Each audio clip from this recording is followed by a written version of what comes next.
Welcome to Life's Terms with your host Justin and Chelsey. We today are going to talk about some current events. Chelsea's blog, which is about Women in prison with babies. We're going to talk about our experiences going to our first meeting, and then we're going to and Chelsea's going to get into things like being a beautiful female newcomer into a brand new fellowship and what that feels like. Yep. just raw fucking meat, basically. Yep, pretty much. And then we're going to tie it all up with what financial amends are. Mm-hmm. This, I think, goes for people who are in recovery and not in recovery. Even the normals. Yeah, normies. Even normies, those fucking fucks. Current events. So you and I were discussing this. We're going to talk about earthquakes. Yeah, it's hitting the States hard. Hey, California. BC too. Oh, BC got it. Yeah, Oh, BC cool. got some Missed too. that. Same time I saw that thing come out. Yeah, it Okay. was off the coast of BC, but not on the mainland. I think it kind of hit Mexico too, from what I read. Do you remember just a little while ago all those volcanoes going off? Yes. Yep. So this is a ripple effect. Yeah. Mm-hmm. Yeah. In the geophysiology world, we are starting to see a shift of the polars. Okay. So that could be connected to volcanoes and earthquakes. I mean, they no matter, they are. Well, They're going to try to tie that bullshit to like climate change. Of course. But I mean, this is normal for the earth to do. She does this anyways. So does it seem like this is going to be a more frequent thing? Is that what maybe researchers are guessing? More volcanoes, more earthquakes? I mean, no matter what, seismologists will dictate that this is going to be of higher frequency in the future. For sure it is, yeah. I read that they expect the what is called the aftershocks to be happening for years to come, just from this recent earthquake. I didn't know it lasted that long. Oh yeah, yeah. That blew my mind. Yeah, so aftershocks are basically seismic readings, right? Like So actually, the first place I ever felt an earthquake. Have you ever felt an earthquake? No. So I was a surveyor in a town called Ottawa, Ontario, and they have those super boxes for the mailboxes. No. Mailboxes, and there's a bunch of them. Oh, yeah, Your yeah, okay. apartment's probably like that. Yeah. So anyways, I was outside, and I heard like, I'm like, what the fuck is that? And then I realized, oh, the ground's shaking. What the fuck? The ground's shaking. Yeah. It was literally like that. And then, of course, my equipment is all based on fine-tuned leveling. Oh, so my shit was all fucked up. Yeah. And the ground was just shaking. And I was like, this is Ottawa, though. Like, what in the fuck? Apparently, Ottawa is a hotbed for seismic activity. And I did not know that, obviously. And I was like totally fucked up that. You're like, what is happening? Yeah. It was like, and it was only like, and it was scary enough. Like it was 2 point, and you would see like the light poles moving and shit. And it was only like a 2.5 on the Richter scale. It was like a nothing. This one that just happened was 7.1. Yeah. That's crazy. I bet you can only imagine. Like, I can't imagine. It would scare the shit out of me, especially if I was in like a high rise. Oh my! Could you imagine? What the fuck? No. Yeah, because there's nothing you can really do at that. Well, and if it comes down, it comes down. Yeah, exactly. What the fuck are you gonna do? It's not like you can outrun it. and like, sometimes enough to be dangerous. Have you ever heard that saying? So as a guy who does surveying, we were constantly penetrating the world of, is this structurally suitable? Right. So I know more than just the fundamentals about that kind of stuff. And I'm looking at you just talk about 7.1. I'm like, fucking, it's a miracle that bullshit's standing. Like, it's a fucking miracle. Yeah. Because that's not like, we don't engineer stuff like that. We just don't build it like that. Yeah. So, well, the damage that has been done is just crazy. Like the house fires that have happened, just the highways. Obviously, there's power outages everywhere. Like, I just can't imagine. Yeah. Yeah. There's definitely things escalating, but in terms of the earthquakes and stuff, I think what we're going to see is that more and more rapid over time, unfortunately. And I think there's going to be more catastrophe from it. And I think we're also going to, I mean, I think the biggest collision course that we have here on Earth outside of Earth is going to be Yosemite blowing. That's an inverted volcano, right? Oh, okay. And if that goes off, we're fucked. Like, we're gonna be under darkness for like 10 years at minimum, what even is longer. do you know what the likelihood is of that happening? Well, it's imminent. Like, it's gonna happen. We just don't know when, but it's gonna happen. So, I mean, prepare for it. Crazy. Yeah. Crazy. So, like, yeah, I mean, it's going to happen. Yeah, I'm moving things. Yeah, what are you doing? I'm moving shit as we talk. That was pretty smooth, though. Yeah. My facial expression didn't. been doing this for a little while. And yeah. So yeah, I mean, it's going to happen.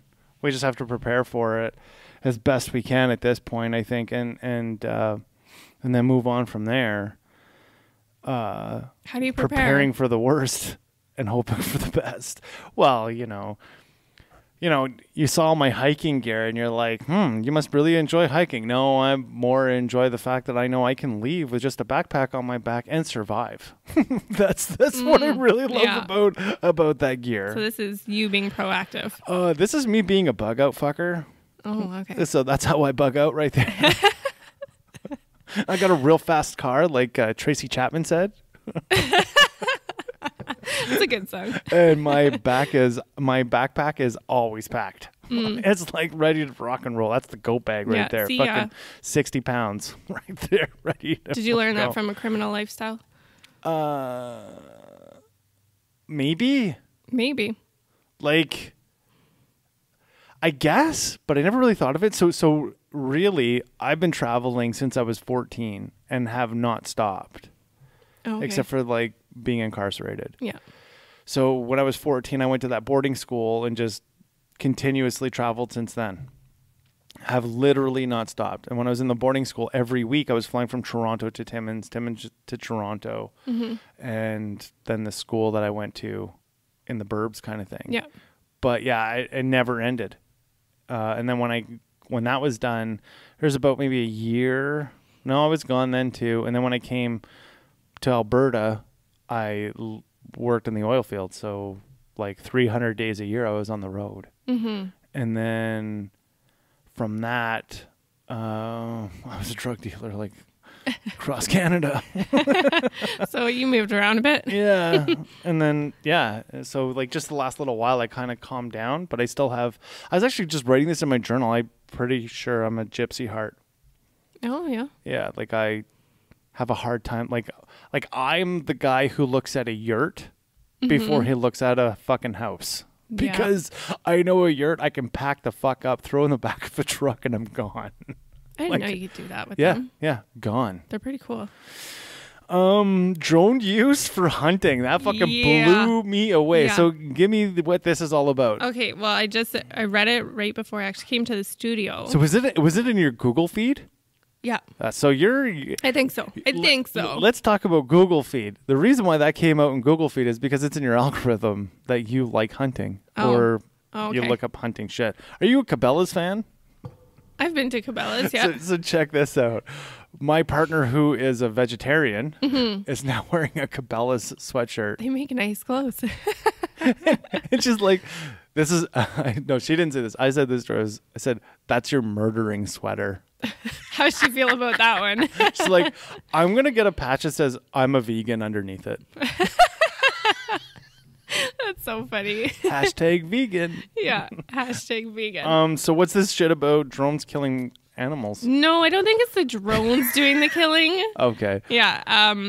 So see how I just did that? That just turned into us talking about drones killing animals now. Yeah. Sure, well, there you go. But what this was, it's in the Northwest Territories. They are just trying to use drones to pretty much just scope out where all the caribou are. And it, of course, is causing a big conflict Sure. because it's tradition versus technology, right? Like the indigenous people are very like on both different sides. The obvious reason is that it's making it easier to track the caribou because they are down. I think the number was something like 500,000 to less than 10,000 in this area that they're used to. And then there's obviously the people who just want to do it the traditional way. They want to hunt and track, right? This is one of the things that I did learn through environmental impact assessment with pipelines. Caribou don't do well when their environment has been fucked with and tainted in any way. So as much as I'm a hunter and I like to have a yield or a harvest or murder for those people who are insensitive towards what hunters do, I think my personal opinion formulated from hunting is I don't like that they're fucking with that environment in that capacity with drones. I think if the drones were so high up in the air that the caribou didn't know, cool, fine. I mean, probably not very likely, would it be? Well, I mean, I guess I'd have to think look about those into it. great big drones that Iran just shot down from America. Oh my God, we're going to talk about that a little bit too. Okay. Yeah, so there's drones that are capable of doing it, but I think that the government needs to step in as a regulator saying you're not allowed to be this close to it. And this would mean, like, I think it would also be a great tool for fishing, game, and wildlife. Right? Oh, yeah. Because they're supposed to keep track of the numbers and all that stuff. I think this would be a great advantage to them as opposed to flying a fucking helicopter. A helicopter scaring the shit out of the animals. Exactly, right? So I think the drone might actually, and the drone retrofitted with a GPS tracker, any of those animals that they've actually put a GPS collar on, the drone could actually go out and find them right away. Yeah. You know, and do that work for fishing, wildlife, and gaming. Yeah. Right? I think GPS, this technology has definitely changed how we deal with the outdoors. So I think there's a benefit to it in a pro way. Yeah. But I think there needs to be regulation about how close they can get to it. That makes they sense. can't fuck with the environment of the caribou because we're very lucky in Canada to still have caribou. Like, you look at America, man, they're trying to get back some of the wildlife that they killed off that we still have here in the wild frontier of Canada, you know? And I said this a little while ago. I said this to a couple people where basically my thought was we have to take the power of natural resources away from conglomerate governments such as provincial and federal jurisdiction and allow municipalities to gauge their own needs of policy towards natural resources. Because when you have federal platforms and provincial platforms dictating what rules are in a place that they're not even close to, this then allows people who live in that area not to be able to control their own natural resources, which is more of a geographical issue as opposed to a provincial or federal policy. Yeah. Right? Provincial and federal policy really just becomes a virtual signaling issue, saying we're not killing bears in BC anymore, as opposed to like children now being stalked by fucking grizzly bears in Nelson, BC. Yeah. You know what I mean? Like, because now they're overpopulated. Yeah, exactly. And bears have no fear of humans. No. And they've eaten everything out of the fucking woods, and now they're coming to eat more. Well, they're trying to survive, right? And you as a human are just a fucking meat bag to them. That's all you are. You're a warm, walking meat bag. Yeah. You know? And bears are not Yogi the bear. That's not what bears are. No. They're not going to steal your picnic basket. They're going to fucking rip you apart, right? You know, my dad, he shot a grizzly bear with a bow and arrow. Oh, wow. It was charging at him. Oh, I've actually sprayed grizzly so I've been in more than one conflict with grizzly bears and bear spray, and that shit works 100%. That shit works. Yeah, it's scary how close they are. Well, I bet. Fuck. because the bear spray only works to, they say 8 meters, but really it's effective. So it's effective. 8 meters. Yeah. Oh, it's further than I expected. But it's not. It's really only 5. Okay. And so the big thing too, if you're going to spray a bear, this is from experience, the eyes don't matter. Bears can only see you 10 meters. They have no sight. Oh, they just smell you. They smell you. Yeah. So if you hit their fucking, like in their snout yeah. and their eyes, now they're blind. They don't know a fucking thing, right? And that's like literally if you were in a fight or something and somebody ripped your eyes out and took your sense of smell away, how the fuck do you fight? There is no fight. You run, you coward, you fuck off, right? And this is actually a better deterrent than a gun, because if a female comes after a human and gets sprayed in the face, guess what she's going to teach her cubs? Same shit. Stay away from those things because they will spray you in the face. Yeah. Right? Yeah. You'll even see like bears are apprehensive of skunks. Yeah. Why do you think that is? Like it stings to get that shit in your face, right? So they'll kill it, but the spray of a skunk is nowhere near the potency of what the bear spray is in the face, right? So if you're out there in the backcountry, definitely go get yourself bear spray. It's and there's people out there who say, "Oh, it doesn't work." Yeah, it fucking works. Believe me. I mean, I would rather get sprayed in the face with mace than bear spray. You know, that's a real deal. Bear spray sucks. Yeah. Like it fucking hurts. It should just be automatic if you're hiking, hey? In the mountains. Yeah, for sure. The only problem is bear spray does not work with cougars. I was just gonna ask that. It's like you read my mind. Yeah, because that's what I have always been scared of when I'm hiking is the cougars. Yeah. That's why when you're going through the mountains, you want to go high alpine because they're less likely to be high alpine. Okay. Cougars generally hunt from above the trees and they pounce. Yeah, I know. They don't go face to face like a bear. Yeah. A bear will go face to face with you. Usually, actually, for the most part, you don't know that a bear's coming. So every time I have had more issues with black bears than I've ever had with brown bears or grizzlies. Grizzlies, though, when they come, they're more aggressive. Mm-hmm. Black bears, I've never had to spray because if you catch them, they fuck off cowardly anyways. Yeah. Right? But they're actively hunting you. And they don't give up even the first time that you catch them. They run away and then they circle around and they come back. Grizzlies, you hit them with the spray they're and they're fucking gone. Yeah. Like they're not coming back, you know? And the times that you really want to watch out for bears is fall.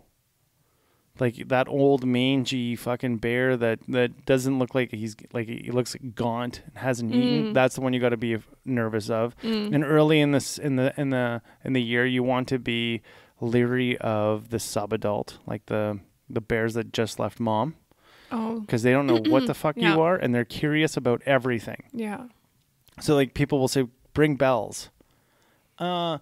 Bears hear bells and they don't know what it is. They want to come and see what it is. Oh man, I used to go when I had my dog and I was in my teenage years and we would go hiking in the mountains. I always put a bear bell on my dog. But that's cool. Okay. So bells on a dog are cool.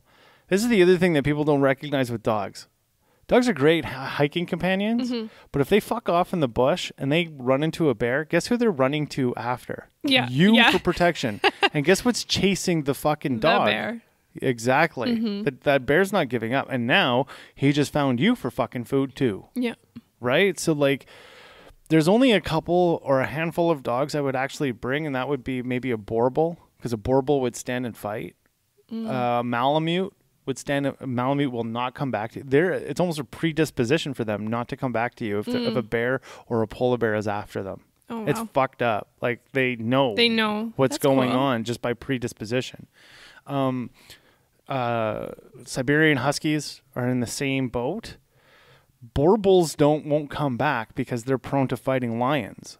Oh, wow. So same thing with there's another dog out of Africa that a Ridgeback. I was just gonna say that. Yeah, they're pretty cool dogs. They won't come back either. So if they don't come back and you're calling them, that's because they just tangled with something, Mm-hmm. right? So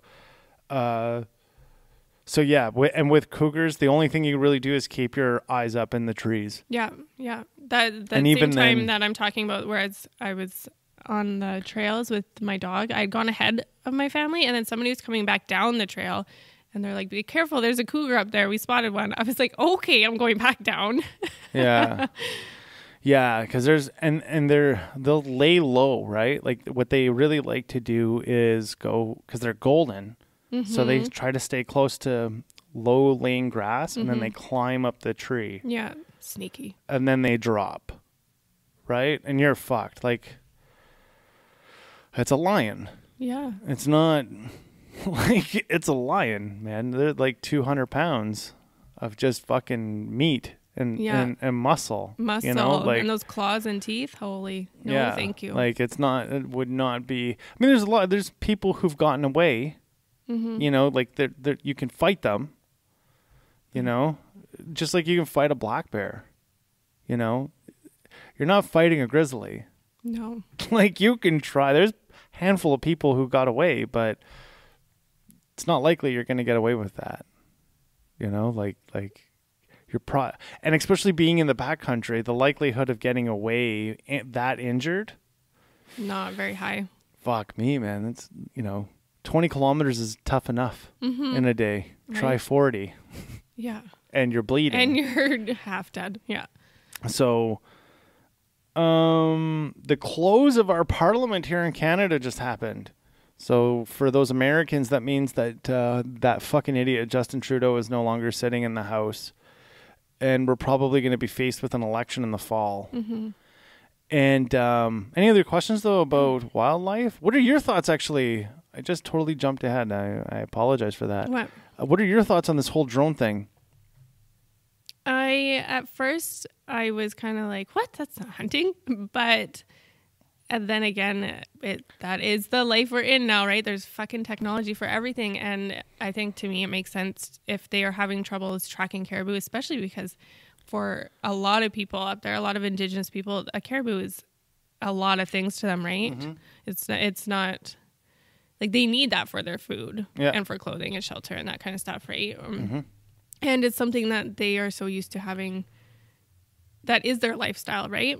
So I don't know. I guess if it helps them, then it makes sense to me.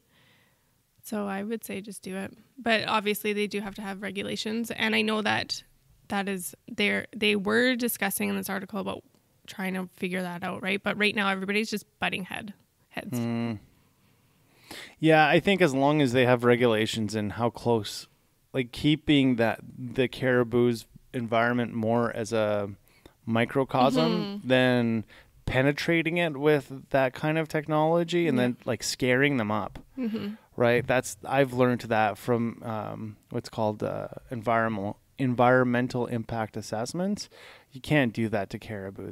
They just don't do well with it, and Just it spook. dramatically drops. Oh, That's wow. like, I worked in an elk farm, putting in a pipeline.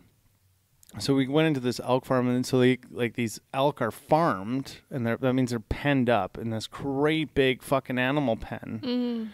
And they have like a township of land, so 36 square miles. Okay, right? yeah. It's a big Yeah. piece of property. Not what it's close to a home range, but not what they would really have in the wild. Yeah. Considering that they're nomadic, right? We went in, unbeknownst to us, we didn't know that this would happen, but we went in with quads, and then these fucking elk just started dropping, like dying, like just fucking hit the ground dead. And it was because What? they became afraid of the quad. They knew they couldn't run, and so their physical reaction Were is they just to die. actually dead? Yeah. They weren't like... No, they died. They hit the ground. We paid the fucking farmer like for 5 head of elk. Oh my goodness. Because if they can't run from things, so he's like, no, you have to walk in there. Even when they herd them with like horse and stuff, so that they don't, Yes, they're not spooked. that I knew, but as soon as they crazy. spook, they just hit the ground, they die, have a heart attack, boom, that's it, Aw, it's done. That's kind of sad. Yeah, right. Like that's what happened to the dodo bird. That's how it died out. From being there's- spooked? Pretty much. Oh my goodness. Yeah, like their initial reaction as soon as they were in conflict was to die. So Holy. they're just dead, right? Huh. So yeah, that's obviously an issue with elk. Yeah. Yeah. So But yeah, let's talk about this the closing of Parliament. There's a lot of things that were left on the table, such as the last here in Canada, the last talk about a Trans Mountain Pipeline being approved and being pushed through, and provincially there's a whole bunch of stuff between the Premier of BC and the Premier of Alberta getting along, and that looks like it's going to be an okay segue forward. I think there's some real issue about Rachel Notley, though, when she was doing it, and how I think she actually was creating conflict because she didn't want the pipeline to go through. So she was doing it on purpose. Yeah. Yeah, I really think that, because all of a sudden now Jason Kenney and Premier Horgan are amicable towards each other. Suddenly there's no issue. So this is strange, right? And then Rachel Notley was always in conflict with the federal government. Well, was she creating that so that the pipeline didn't go through? And I mean, one could suggest that self-sabotaging behavior is only for addicts, but I would suggest that that may be an actual political tactic in order to buy time, right? I mean, all is love in war. There is no love in war, you know, and all is fair in love and war. So I think, and that also goes towards politics. This closing of the Parliament in Canada also means, too, that, like I said, they're going to be coming into an election right away. So I don't think Justin Trudeau, even over the summertime, I think he's hoping that the Canadian public will forget about all of the scandal of the SNC Lavalin thing, and also the other bullshit that's happened with China. I think he's just going to think that Canadians are going to forget, but the reality is there's no forgetting. I don't think there's going to be any forgetting. Not. I don't think he's going to be a second sitting prime minister. I think he's going to be ousted right away. Has there ever been one before him that has been talked about this bad or this often? Brian Mulroney. Okay. Mind you, though, the scale is not comparable because of the internet. Okay, yeah, I guess fair enough. Right? Yeah. So we can't really say that. Right. But if we were to say by prime minister, sure. I mean, like even Stephen Harper didn't. The internet just wasn't as prevalent with Stephen Harper as it is now. Like we are literally seeing an evolutionary change in our politics because of Facebook, Twitter, Instagram, all this stuff. Absolutely. Right? So it's a whole new perspective on it. Yeah. What I really hope in Canada is that we start getting younger leaders instead of these older leaders. Like I was looking geopolitically, you look at the people who, like the guy Macron, who's running France, young guy. He sucks, don't get me wrong, but he's still a young man. You look at Poland, they have young prime ministers. Britain has old people running it. America, old people running it. You know what I mean? I think it needs to be younger people, especially in the frontier, so to say, of the internet and the dissemination of what privacy looks like in the internet. I just don't think that these older people really understand what's going on. They don't get it.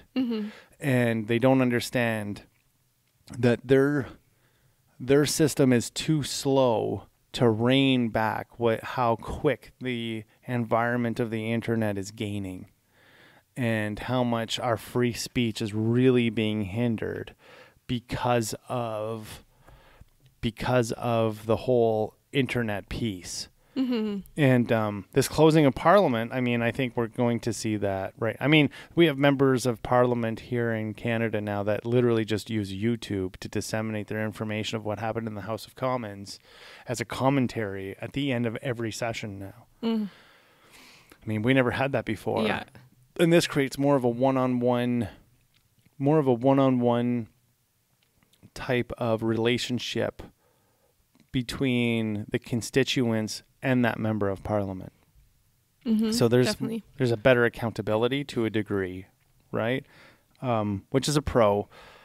The con is a guy like Justin Trudeau who favored all of the social media platforms now runs from it like a scared bitch. Oh yeah, absolutely. You know, he doesn't even, I mean, costs him $150,000 just to have staff to run his Twitter feed. Mm-hmm. We as Canadians are paying that. We shouldn't be paying that. No, we shouldn't be. Justin Trudeau should be running it himself. Yeah.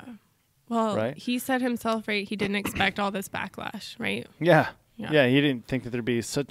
He said, I didn't think people would be so negative. And he's crying about it because, I mean, I think he's a sociopath. I think he uses his drama major to get through his job as a prime minister because, I mean, he's always fucking crying and he can cry on cue. That's a reality. Like, he can cry on cue. I went to high school with someone like that. It's unfucking real, man. Like, he should have been in the movies, but unfortunately his name is Justin Trudeau and he didn't actually have to bust his ass for anything in his life. You know, that's the reality of it. He doesn't know what it is to wipe sweat off his brow unless it's like building a fucking water well in some other country. Yeah. And that's literally it. And then take a picture of it saying, "Look at how good I am." Yeah, taking a selfie. Like it's ridiculous. The Iran thing, let's get into that real quick here. Oh yeah. Do you realize how close we were to World War III and even now how close we are to World War III? Nope. Minutes. What? We're minutes away. If Iran decides to go to war with Britain or America, that will make a chain reaction of a world war. 100% it will. Yeah. And it'll be based on ideology. It will not be based upon geographical landmass. I mean, really, the last geographical landmass acquisition war that happened was when America walked into Iraq and then ended up going into Afghanistan. Mm-hmm. Yeah, that was for an acquisition of land. Mm-hmm. This whole thing with Iran would be, we don't want them to have nuclear power anymore. Right. And that's an ideology. It has nothing to do with acquisition of land. And we're close. I mean, Britain today or yesterday, so it's kind of dating the show when we're recording it, but they just seized one of Iran's ships, one of their oil ships. Oh, wow. Iran blew up an American oil tanker. And it also shot down an American drone. Oh, right, the drone. And Trump actually stopped a missile strike against Iran. Wow. Like, this is tense. Mm-hmm. Very, very tense. And Iran is not Iraq, nor is it Afghanistan. This is a formidable force in the geopolitical world. Like, they actually have clout. They have money. They have things. Like, they're a real economy source. They have oil, you know? Yeah. They also have Saudi Arabia backing. Well, yes and no. But you would have India lined up against Iran right away. And it would make the division in the Middle East very, very solidified. And it would be carnage. Wow. It would be nuts. Yeah. But that's where we're at right now. So did this not all happen because Trump stopped that missile strike? Yeah. Yeah. Wow. But see, this whole Britain thing happened after that. So like the sequential order is American oil tanker got blown up by Iranian spies. Then then sanctions happened. America put sanctions against Iran. Then Iran basically blew up one of America's drones, and I'm simplifying it.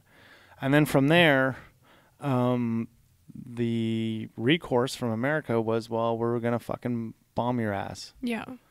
And Trump said no. Trump said yes at first. Okay. And then he said no. I was going to say I'm surprised, to be honest. He said yes, and then he said no. And then he placed more sanctions upon them. And then Britain just seized one of the Iranian oil tankers' ships. and Iran is saying that they're going to lash out militarily against Britain. Yep. So this is it's fucking tense. Just a waiting and watching and wondering game right now. Yeah, it's tense. No kidding. Yeah. So you can go home with that thought in your head. Yeah. Got your go bag ready? Yeah, right? That's it. Okay, I'm cutting the recording short. See ya. Gotta go get my bag ready. Right fucking now. Yeah. Find a bunker somewhere. So I kind of think that's it's just all getting ramped up. It's all escalating, whether it be earthquakes, it's everything. Mm-hmm. All of it's just ramping up. Crazy. And yeah, it's pretty fucking nuts, right? Let's talk about your blog today. Yeah. Okay. Have you ever seen Babies Behind Bars? Yeah. You have? Yeah. It's like a 2-part series. Well, actually I found... Oh, I thought you meant like in reality. Oh. I've seen a reel. Okay. Yeah. Oh, okay. Where? Can I know? Or can we know? Probably not. Okay. You don't have to tell me that. But it happens here in Canada. Okay. Kids are raised behind bars. Yeah. Okay. I didn't know this was just this normal thing. So I watched the documentary that I watched was actually based out of Indiana. Mm-hmm. And of course it's a big controversial topic. Yeah, of course it is. Yeah, of course it is. And the whole hope behind it all is that the children of these women, mm-hmm. if they get to stay with their mothers instead of being taken away, because they're taken away 24 hours after that baby's born. That is crazy. And I just say that I think it's so crazy now that I'm a mother and I've had that experience. I couldn't imagine how heartbreaking that would be for that woman. But anyway, so they want to give these women and the child the first year together because that is supposedly the most bonding time, right? For mm-hmm. mother and child, or parent and child, I guess. But instead of having them taken away and going to foster care or whatnot. And the whole controversy behind it is that there are, of course, the people who think these women have committed crimes. They're supposed to be being punished. This is not punishing them. And how dare you raise a baby behind bars? And then there's we hope that by doing this, these women will be less likely to reoffend. And I think the percentage was something around 30% less likely to reoffend. And then they also hope that the children of these mothers would have less of a criminal lifestyle, just because they hope that, because there's a time limit on it too. These babies can't stay with their mothers forever. I think the sentencing of these women have to be 18 months before they're out. Does that make sense? Yeah, I guess. So that they have to be out with their baby before it's not going to be 3, 4, 5 years behind bars, right? It's not going to be that way. So they would spend the first year with their mother, and then hopefully that mother will be back out, put into society. I'm loving your facial expression right now. I wish the listeners could see it. You're thinking hard. And it's also obviously supposed to be an incentive to change their way of life. Okay, I gotta know what's on your brain. What are you thinking? He looks perplexed. Do you think it's outrageous? I think they're trying to utilize the right tools, but in the wrong vessel. Okay. Can you expand on that? Remember we talked a bit about what institutionalization looks like? Mm-hmm. Mm-hmm. You've institutionalized a fucking child.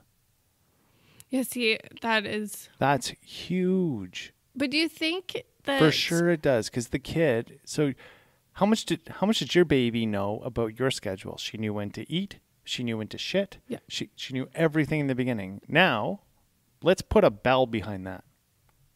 How quick do you think that your kid is going to become like Pavlov's fucking dog?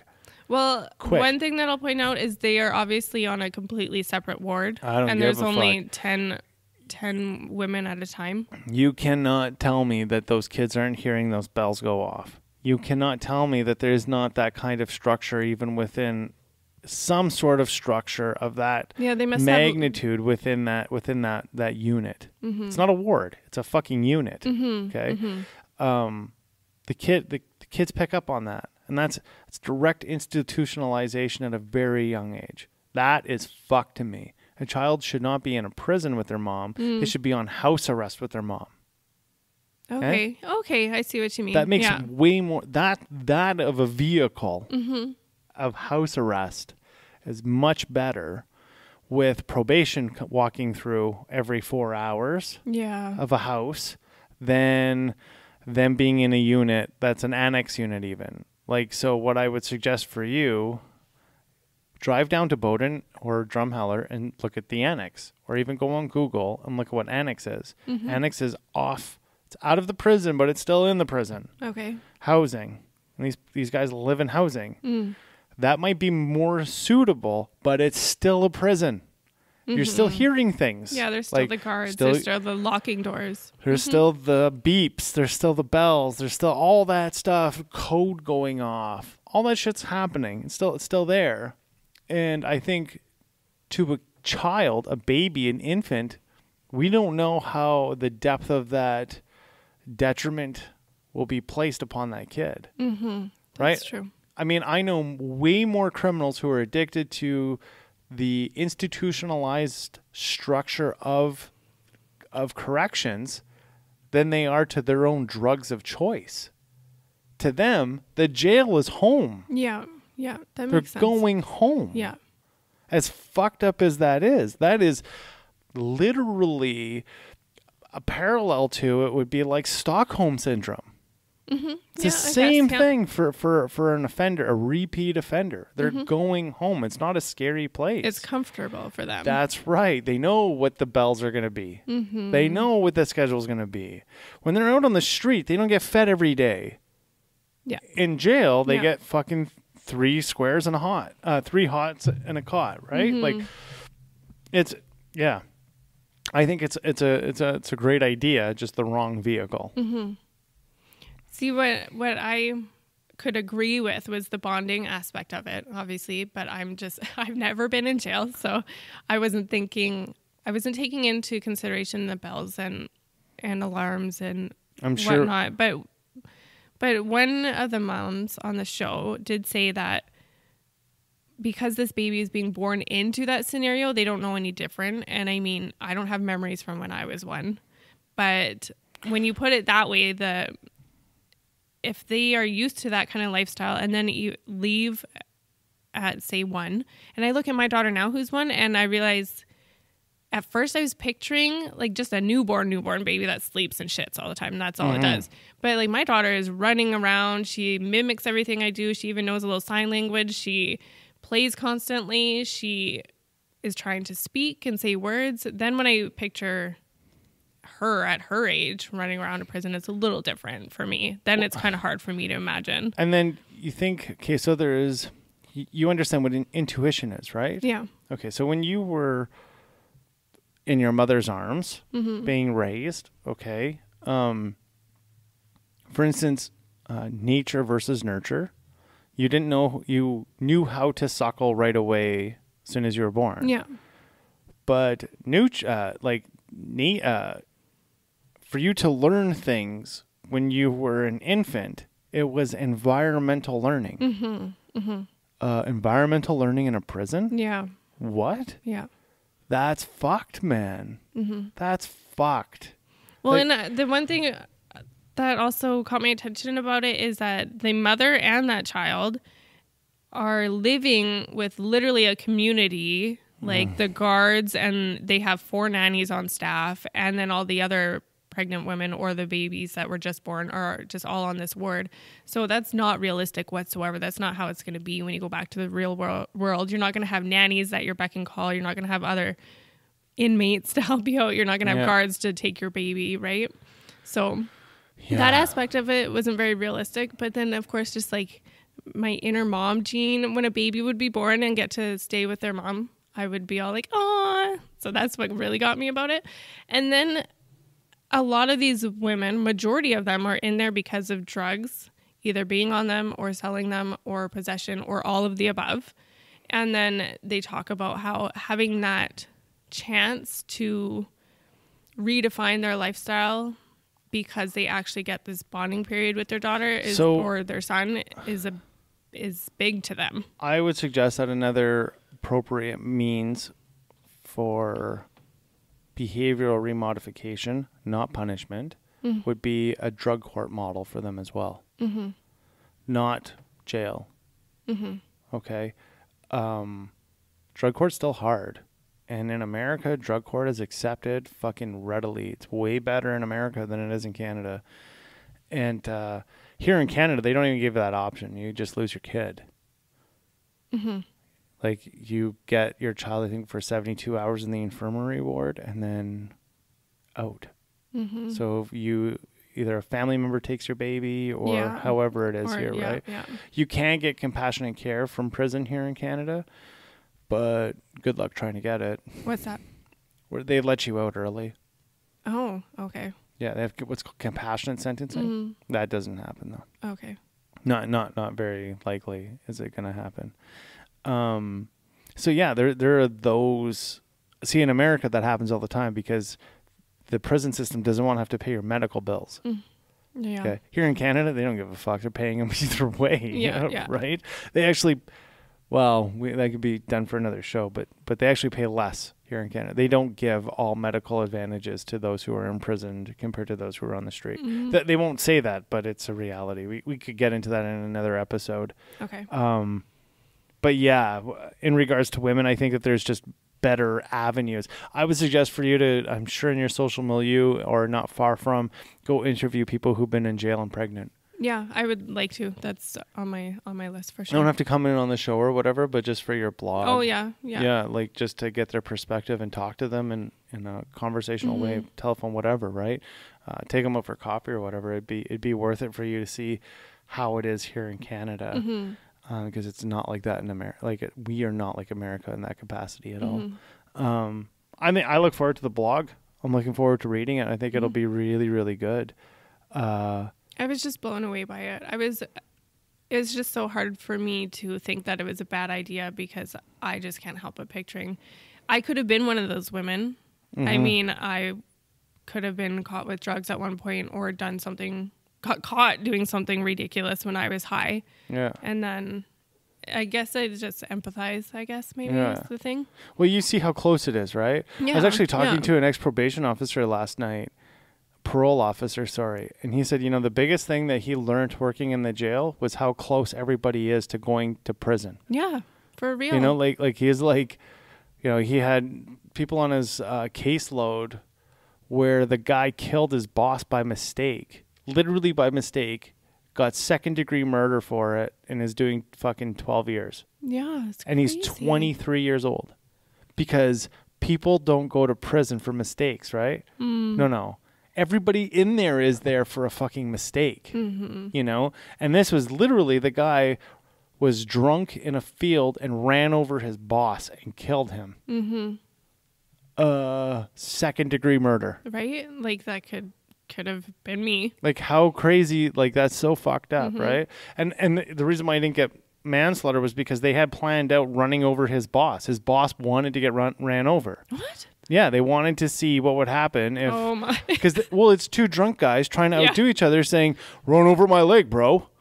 I bet you I could take it. Like, what the fuck, right? Like that's how that started. And then next thing you know, they're drunk. And so he ran over his fucking head instead of his leg by mistake. Literally what happened. Yeah. And now he's doing fucking 12 years. All for one drunken night. Yeah. Right? At 22. Yeah. Like, big deal. That's a big fucking deal. Like, what the fuck, man? That's literally a mistake. No, that's second-degree murder. What? Well, yeah, you planned on running him over, right? Yeah, but we were, together in this idea. Yeah. Like, he would say so if he could. Jeez. First meetings ever. My first meeting would have been in detox. The detox I went to after I got married. Yeah. That's a joke that just keeps on giving. Yeah. What were your thoughts? Well, honestly, I was detoxing, so I was fucking dying, and I didn't want to leave my bed. So let's define this more. Let's talk about the first meeting you went to, not having to go to it, voluntarily going. When I got out of detox. There you go. And still married, by the way. Yeah. I was 7 days sober, and I went there. It was in kind of what I might be classified as a rough neighborhood, and I remember I was so nervous that the simplicity of me being unable to figure out which door to go through was making me want to run away. I was like, no, I'm not going in. Like, I'm going to go in there late. I better go. Making up excuses. I was just scared. I was petrified. And then whatever, I found that door, went down the stairs, and there was, I think, 4 men in this room, and there was probably like 20 empty chairs.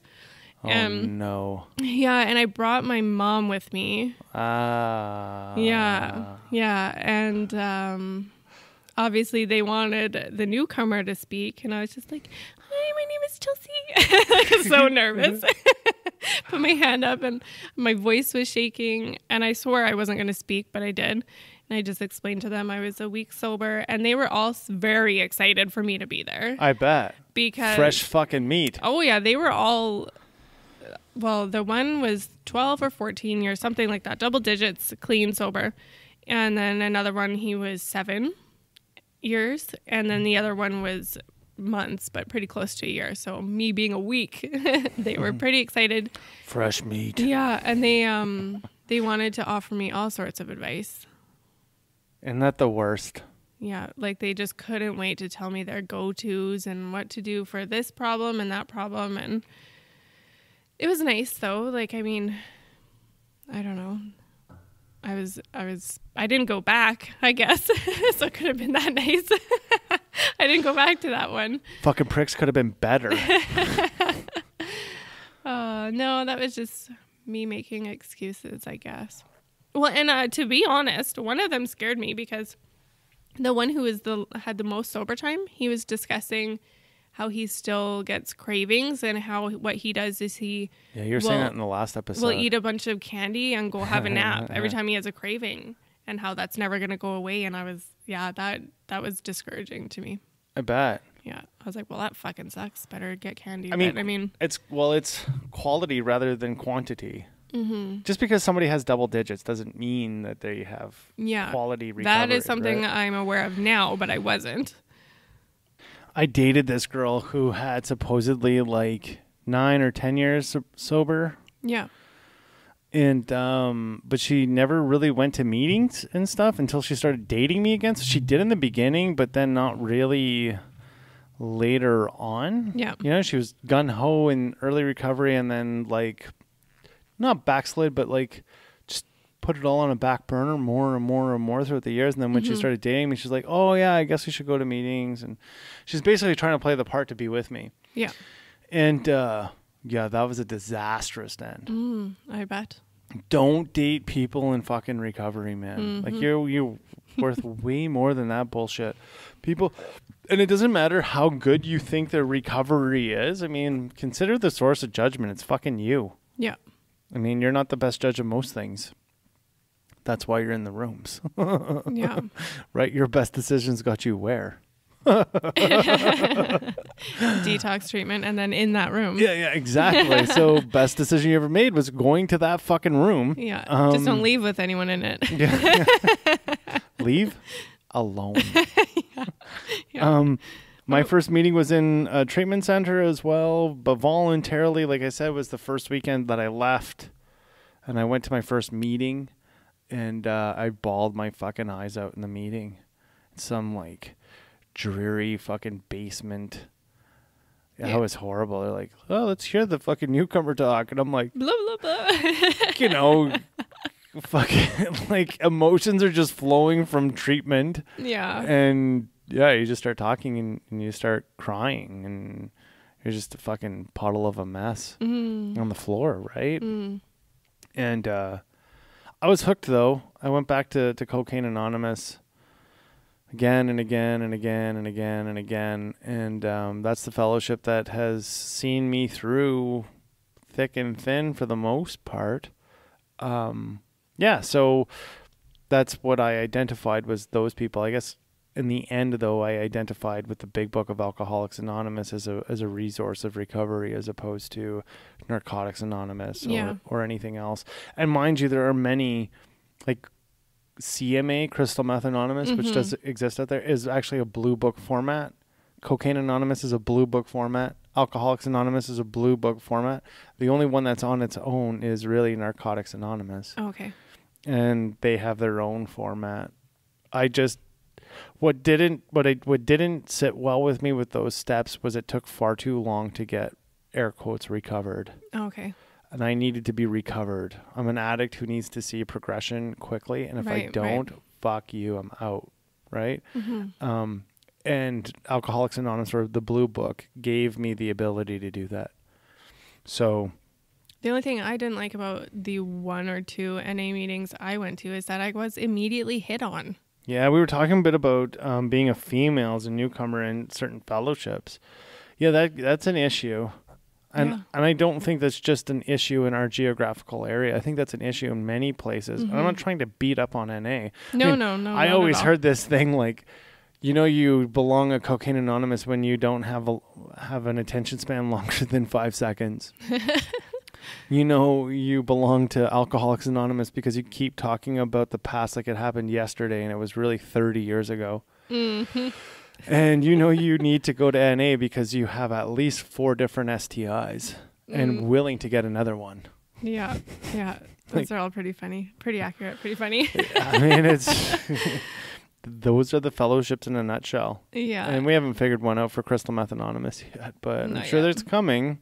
How did it, did you go back to NA after that all went down? No. What was there anything outside of that you didn't really like about your initial meetings at NA? I personally found that there was a lot of people that were close to my age, whereas I find personally with AA that you have a lot of old timers, or there's more of like a vast range of ages in there and sobriety lengths. And just with NA, I found that it was a lot of people who were also like the people that I hung out with. You know what I mean? Like it was pretty much, it could have just been my new group of friends to go party with. And that was my own way of thinking. And then when I would have someone ask me for my number or just like instantly come sit with me, like, no, thank you. You know what I mean? Like, and okay, I got pregnant from somebody I met in detox. So obviously I needed to be in a scenario where I wasn't having moments like that brought to me because I was fresh in recovery too. For me, it was easy to want to lean on somebody. Yeah, I get it.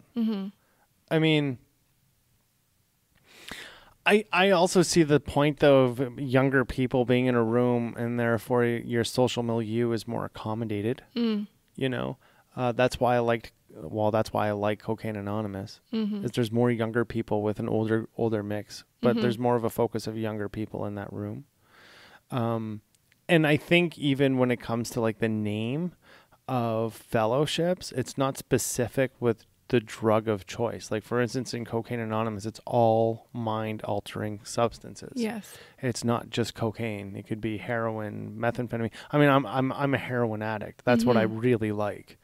And I went to Cocaine Anonymous because cocaine is what I used to wake the fuck up. Yeah. Right. So like, it wasn't even really drug specific. It was the fact that I liked what I was perceiving as recovery from those people. What I didn't like myself about NA was it seemed to me like a bunch of ex-gangsters hanging around. Yeah. Or ex-wannabe gangsters hanging around. And that was just my perception, and call me a judgy bastard just as much as I'd probably call you a judgy bitch by looking at that. But this is what you are as a sick fucker coming into fellowships. Yeah, well, that's what I mean. Like my thought process and where my head was at was not healthy whatsoever, obviously. And then just being hit on or being surrounded by people who are like the people that I party was just not right for me. I couldn't handle it. Yeah. And you know what? I've seen great recovery come out of Narcotics Anonymous. I've seen great recovery come out of AA and CA and CMA and even Smart Recovery. So like, I think it all depends on what it is that you gravitate. Like there's an innate reaction or an innate attraction that happens, I think, with those fellowships, and that's how you end up becoming recovered or not recovered from it. Yeah. Well, everybody's different. And this is why the different models of philosophy works. However, when you're talking about blue book philosophy, it is just one way. Yes. There's just many different, see, this is the thing about practicing principles within your daily affairs, as we say in the big book. Practicing those principles is a theory of many different ways. There's not just one set way. The rule is set, but the way how you practice that theory is in many different multitudes throughout the day. Mm-hmm. So it's like you may know the formula, but how do you apply that formula to what's happening in the real world? And that's what that program helps you do. Yes. So that you're not going back to old thinking pathologies. Yeah, so anybody who's going to their first meeting, don't take a family member. Probably a bad idea. Mm-hmm. And I think everybody in recovery, segue real quick, is always thinking about how much money they owe their drug dealer, how much money they owe their landlord, Yeah. how much money they owe the government, how much money they owe Visa and payday loans and all those people. What have you done for financial amends in your personal life? Like, how did you recognize that it needed to happen? Was it because you needed to almost claim bankruptcy? No, I didn't. You. No, oh boy. Well, people that I owe would be my grandmother because she paid for my treatment. So family. Yeah. We'll just lump that in. Yeah, it's family for sure. And Financial institutions? No, not really. I mean, I don't have any loans that need paying off. I have a little bit of a credit card still and a student loan, but I mean, That's an institution. yeah. That's about it. I'm not too shabby with my finances. Do you owe the government? Like Canadian Revenue Agency? No. Do you owe the city any money? Mm-mm. Those are the three categories for financial amends. I did. Well, my student loan, I don't know how to explain it. I wasn't paying it, so it went to collections, and I got that out because when I did all my taxes, I caught up on my taxes. Yeah. When I was cleaned up there, and all the money that I would have gotten back just automatically went and paid that, and that was like $5-6 grand or something. Yeah. So that got me out of collections, plus paid off all my interest on my student loan and then some. So That's all right then. yeah, it was pretty nice. I mean, that $6 grand would have been nice too, but I would rather have that burden off my shoulders. So how you knew was you had no money and people were asking you to pay them, right? Like that's how I found out that I owed financial amends.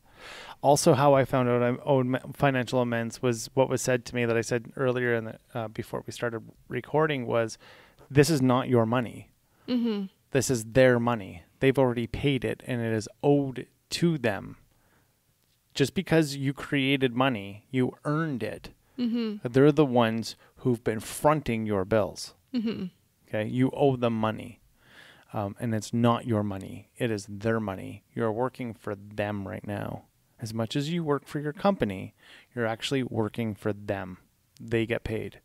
Then I became more amicable towards the whole idea of actually paying my bills. Yeah. You know, I was this person who was like, fuck you. I'm, down with authority, all that bullshit. Just a total anarchist or whatever, air quotes. And yeah, I had a real hard time saying that I would actually pay my bills. I was always really good with my bills. Honestly, I would make my budget for bills, and I would also just have a budget for vodka and cocaine. I made sure my bills got paid first. Yeah, I didn't give a fuck. Because I was like, fuck those people. They have insurance. But, I mean, sure they have insurance because you're a degen fuck, Justin. Like that's why they have to use their insurance. You degen fuck. Like, it's this thing called integrity. And integrity only lasts until your next debacle of lies, stories, all that bullshit. And until all of a sudden the bank of integrity is like, you're bankrupt. Yeah. And you need a new spiritual awakening, you dumb fuck. So wake the fuck up, right? And that always sucks. When I was told that I had to pay these bills, I was pretty upset. I did owe family. I did own institutions, and I did owe municipalities. I'm still finding things. I mean, I owed hundreds of thousands of dollars, and I think the last bill I got was like 900 and some bucks from a municipality. Yeah. But I owed hundreds of thousands. So I heard this other guy talking in a meeting a little while ago where he said to me, he goes, you think it's bad? Millions. I owed fucking millions. Oh my. And he's like, I paid off in 3 years. Wow. He's like, God doesn't give you anything more than what you can't handle. You can handle it. Just get to work. It'll happen. You don't know how it's going to happen, but it's going to happen. Go leap out in faith a little bit. And it worked. I mean, it worked. I mean, that's just how it happens. Or you could be a real fucking idiot here in Canada and like just not do anything for 7 years. And it just goes away, kind of. Yeah, I did not know that. Yeah. Yeah. That can happen. But you have to live like under a rock for 7 years. Yeah, that's not fun. No. Somebody who is involved with Life on Life's Terms, that's how they did it. And that's just hiding from your obligation. Yeah. And basically, you know, we all have to give retribution to what we've done. That's again the bank of integrity. Well, I personally feel as when I was in active addiction, I was always avoiding or running from my obligations. So in my opinion, it's not very smart to do the same thing if you're trying to be in recovery. Well, you're supposed to face that shit, aren't you? Yeah, and like either you're putting into the bank of integrity or you're taking out of the bank of integrity. Yeah. And that's a way how you put into the bank of integrity. Also, the conversation. So did you ever have to contact a creditor and be like, I can't pay you the amount, and have to make a new payment schedule with them? I think so. Yeah. I've had to call and say that the amount needed to be reduced. So isn't that a humbling experience? Right? Yeah, because you're honest and they are helpful. It's difficult. Believe it or not. Yeah, it's hard to do. Yeah, because they would rather get paid than not get paid. Yeah. Now, let me ask you this. Prior to calling for your debt to come down or like a lower payment, did you go... So this is kind of an interesting question. Did you go to social assistance prior to trying to get your debt reduced? No. So...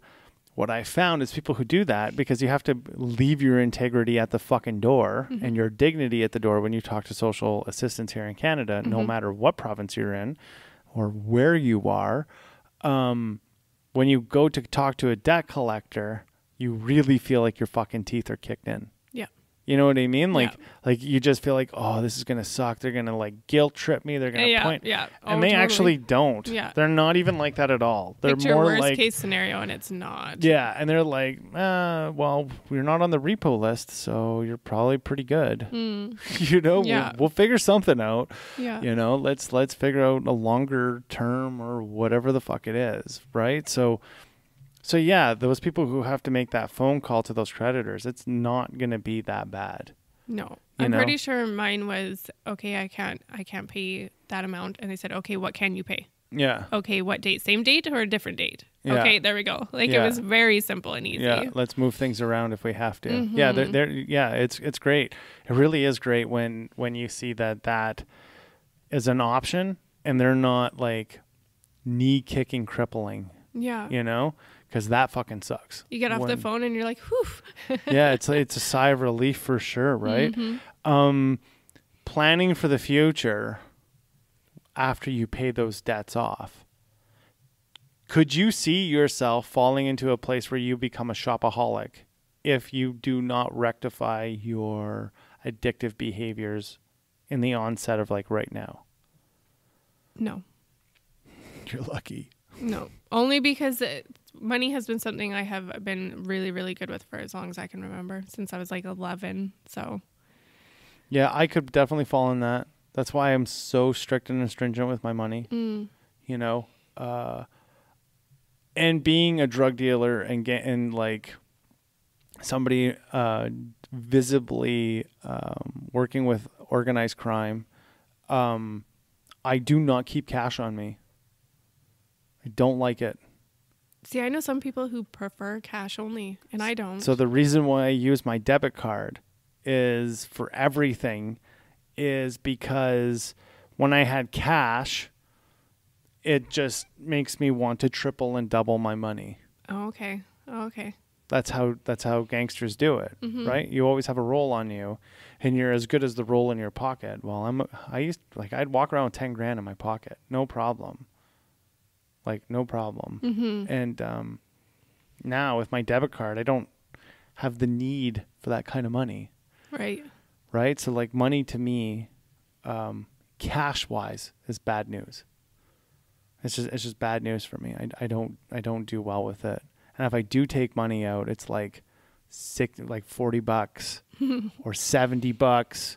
I won't take increments of 30, 60, 90, 180. I won't do that because it's all like drug prices. Oh yeah. I just don't like it. I mean, it doesn't. It's not a trigger. I just don't like it. Right? It's a negative reminder as opposed to a trigger. Right. I don't believe in triggers after your obsession is lifted. You and I talked about that earlier. Yeah, we did. So I don't. Yeah, I stay away from those kinds of stuff.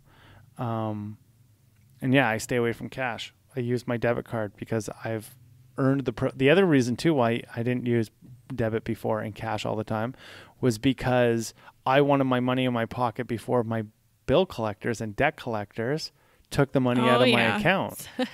So you're in control. That's right. Yeah. I felt like I was giving them control. Yeah. No, it's their fucking money. It's their money.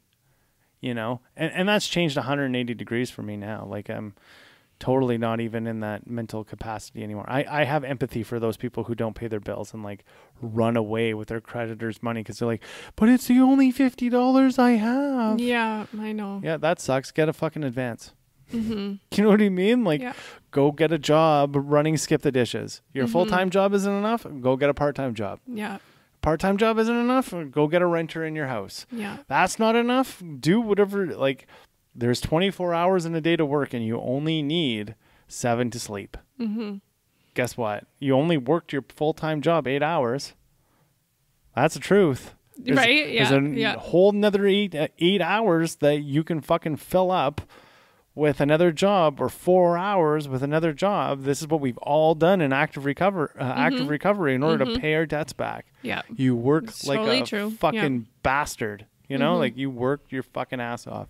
That's just what it is. And it's a means to an end. And then all of a sudden it's worth it in the end. Why the fuck do you want to keep running and looking back, and those ghosts are just getting... There's more of them. Yeah, that's There's right. more shit behind you. And then you recognize after you don't have to have a part-time job after a couple of years on top of your full-time job. Yeah. You realize that, having Saturdays and Sundays are pretty cool. Yeah. Having time after work is pretty cool. What Putting extra down on that bill just because I can? Sweet. Yeah, like that's the thing. Outside of your, I mean, we hustle all the time. That's just what it is. Even here on the show, the shit that we do outside of the show, that's what it is. That's what we do, right? So like that's a big part of it. Anything to add about financial amends? Just stop running. Yeah. That's it. That's the big one for me. I just know, just my personal experience, I haven't really had to owe anything huge. What about people in your life? Wink, wink, hint, hint. What do you mean? Who owe and run. Owe and run. Owe and run. Stop running. Pay your bills. Oh my goodness. We got dead air here. Well, I mean, even when it comes to people who are not addicts looking at financial issues, you have to recognize that counselors can't fix the problem for you. They're just giving you the vehicle in order for you to buy the vehicle to fix the problem. Well, yeah, like a financial advisor can't do the work for you, right? That's Same right. as the way They give you, well, they do actually. Financial advisors take your money and they make money. Oh. But a counselor, to a degree, but a debt counselor, they say, this is how much you owe. I'm going to negotiate a lower term, like a lower payment, consolidated into one, but you have the obligation to pay it every month. That's it. So in my opinion, debt credit counselors are helping you, air quotes, not make that humbling phone call that you and I talked about. Mm-hmm. It's a cop-out. Mm-hmm. It's a cop-out. We can all consolidate our debt. Mm-hmm. You know, we can all make a lower payment. You just have to call your creditor and be like, can't do this anymore. Yeah. Help. Either you don't get paid or Mm-hmm. we figure out a new accommodation over a longer period of time. And then you have to stay true to what you promise you're going to do. Yeah. That is really where your integrity comes. If you keep saying, help me out by lowering this, for example, and then you miss that payment or you're late on that payment, then when you need help again, or you're looking for some leniency, you're less likely to get it because you fucking screwed them over before. Yeah. Like, your word's shit now. And playing bank games too, like playing one bank on the other bank and so on. That only lasts so long, and then they'll come around. Well, these people have heard it all, I'm sure, right? In the Well, bank institutions and whatnot. And they've also seen how people play the system against each other and all that stuff, right? So, yeah, I mean, it gets sticky when you do things in that capacity. It's going to catch up to you. And again, we talk about the bank of integrity, right? That's your integrity that you're playing with. And I know, coming from active addiction, I played with my integrity and my spiritual and emotional welfare all of the time. And the next thing I realized is there was none left to play with. And when that happened, I needed to change my life for sure. Yeah. You know, and I think that can happen to anybody, even in a financial state. I mean, people who play the stock market, a lot of them are gambling degenerates. You know, it's a fucking game. The stock market is a game. It's not an industry. As much as it is an industry, it's a game. Yeah. You know, investments are a game. Money doesn't mean dick at the end of the day. You know, the only possessions you really need in life is food, shelter, and water. Here in Canada, it's pretty easy to get those things. Yeah, it is. You know, so on that note, let's wrap this fucker up. All right, let's do it. If you want to find the after show blog, you can find it at www.lifeonlifestermspodcast.com or our Facebook page, Life on Life's Terms Podcast. Yeah. And my Instagram, Chelsey_Life on Life's Terms. My Instagram is Life on Life's Terms Podcast, or the podcast show, right, is there. My Twitter is Life on Life's Terms. And we're back on Minds. So Right. I'll probably be sending you a way to get in there, and you can do some bullshit on that thing. Okay, cool. But hopefully we will switch everything over from Facebook to Minds.com, and that become our flagship contact outside of the website. Please go to the website and join it. This will allow you to get all of our notifications, and when we start producing merch, so on and so forth. You can help support the show financially by those means, as opposed to us just asking you for like money and being like these, you know, internet panhandlers. Yeah. So yeah, thanks to all those who were involved in the sponsorship and participation of the show, and we look forward to the next show with you guys. Have a wonderful Friday. Yes. Bye.